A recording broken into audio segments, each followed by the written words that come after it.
દિલ્હીથી પરત ફર્યા બાદ પુરુષોત્તમ રૂપાલાએ કહ્યું, તમામ સમાજનું મને સમર્થન છે. ક્ષત્રિય સમાજની બેઠક અંગે ટિપ્પણી કરવી યોગ્ય નથી. રાજકોટમાં રૂપાલાના સમર્થનમાં સોશિયલ મીડિયામાં વિડીયો કરાયા અપલોડ. યુવા ભાજપના નેતાઓના રૂપાલા ફોર રાજકોટ હેશટેગથી વિડીયો અપલોડ થયા.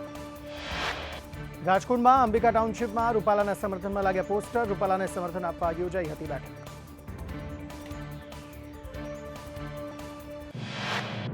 વડોદરામાં રૂપાલાના સમર્થનમાં પાટીદારોની બેઠક. સમા વિસ્તારમાં 200થી વધુ પાટીદાર સમાજના અગ્રણી અને કાર્યકરો બેઠક યોજશે. પાટીદારો બાદ ઓબીસી સમાજ પણ રૂપાલાના સમર્થનમાં. ગુજરાત ઓબીસી પંચના પૂર્વ અધ્યક્ષે કહ્યું, ક્ષત્રિય સમાજ રૂપાલાને માફ કરી દે. અરવલ્લીના માલપુર તાલુકામાં રૂપાલાના વિરોધમાં રાજપૂત સંગઠનની રેલી. રેલીમાં રૂપાલા વિરુદ્ધ સૂત્રોચ્ચાર સહિત હાય હાય પોકારાઈ. પાવડામાં રૂપાલાના વિરોધમાં ક્ષત્રિય સમાજની રેલી. પોલીસે ક્ષત્રિય સમાજના 7 આગેવાનોને ડિટેઇન કર્યા.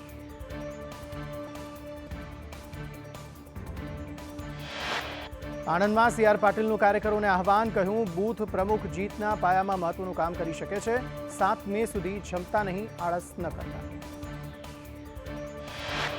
વલસાડમાં ભાજપ ઉમેદવાર ધવલ પટેલનો વિરોધ. લેટર બોમ્બ બાદ બેનરો લાગતા રાજકારણ ગરમાયું.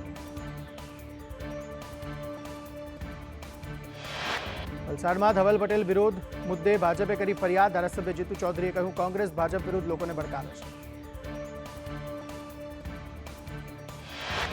વલસાડ જિલ્લામાં ભાજપનો ભરતી મેળો યથાવત. કોંગ્રેસના 100થી વધુ આગેવાનો કાર્યકર્તા ભાજપમાં જોડાયા.